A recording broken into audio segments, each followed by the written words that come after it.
Welcome parents and students to Rosedale Middle School, home of the Bulldogs. My name is Mr. Turner and I am the principal, and I just wanted first of all to welcome everybody to the 22-23 school year. We have a lot of exciting things planned this year and can't wait to meet you or see you again. If you were attending last year as a 7th grader, I wanted to make this video to kind of walk through a few important things, some announcements, as well as a few logistical things before the first day of school. So let's first talk about how to stay connected with us during the school year.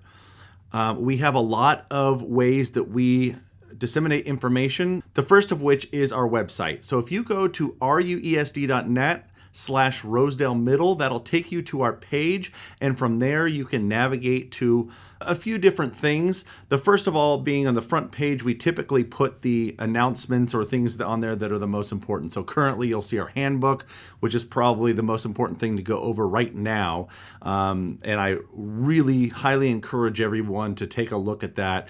I would definitely look at the dress code because we're doing back to school shopping, as well as the attendance and just other things on there that might be specific to you or your child. So take a look at the handbook. We also have our newsletter, which is going to be going out once a month, and that kind of gives you an update. A lot of this stuff has been sent already, I know, but for those of you who didn't get it, the website can be kind of a catch-all in case for some reason you didn't receive an email or it blocked it for some reason.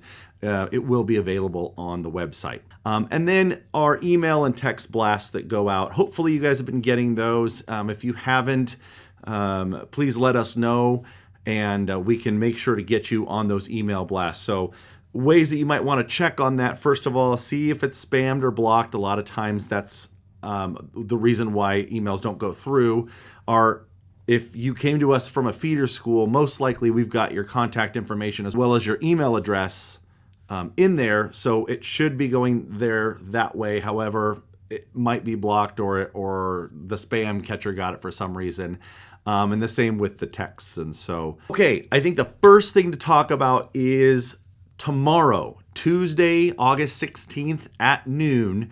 Our class lists, or our advisory classes, so that would be the very first class that students go to, are going to be posted on the blue gates at our normal bus loop. So normally you wouldn't drive onto the bus loop, but for tomorrow only, you can go in there, park, and take a look at the first advisory period class.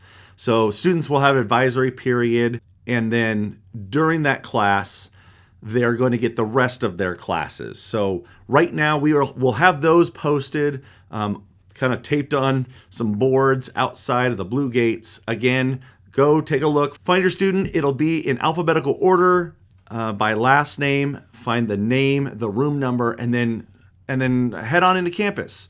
As soon as you get onto campus, you're going to see some student council members selling snow cones and popcorn, and then you're also going to see some PTC members selling our new shirts, as well as giving you information on how to join PTC.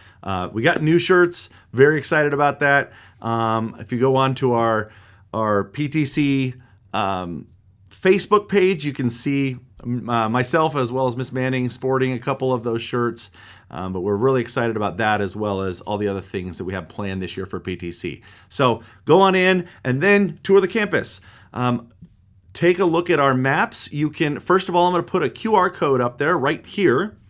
And if you scan this, that will give you a head start. It's basically just a map of our school. We'll also have a couple QR codes on the blue gates themselves.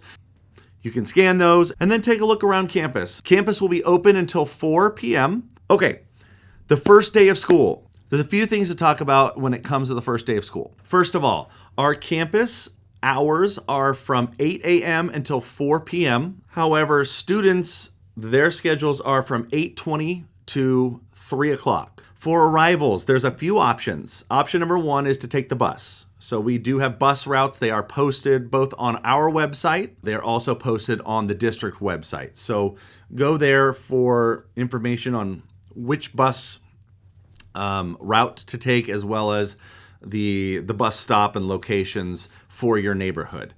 The other option is to drive. If you are driving your students to campus, there are two options to drop them off. The first one is by the solar panels. Please do not come into the bus loop. That is for buses only. And it does create a big mess when students are dropped off early. That's another thing. Make sure not to drop them off before 8 a.m. in the morning.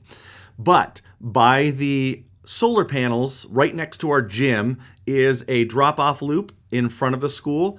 Feel free to drop them off there. And they can enter in just kind of on the east side of the gym at 8 a.m. Those gates will be open. And the other option is the Independence loop, which if you've gone to Independence, it's the same exact loop that you went through every day last year. If you use that loop, if you haven't, it's just just south of the Sask. You'll be headed towards Independence, but you can drop off your students there. And then they can walk in and enter in through the same gates. So those are the two options if you are dropping your students off, and you can pick them up at the same time as well. Quick warnings though, please do not drop students off at AM PM or around there and then have them walk. Make sure that you are not dropping them off on Rosedale Highway or picking them up. The CHP does ticket pretty frequently, especially right around the beginning of school, but throughout the year, you're not to park on Rosedale Highway, so please refrain from doing that. Lastly, please be kind and courteous to each other, especially those first few days. It's going to be pretty hectic. I'm just going to let you know on that, as it is with the first days of school and when people are getting into new routines. Half of our campus is going to be coming here for the first time. And so, learning the best practices and how-tos does take a little bit of time.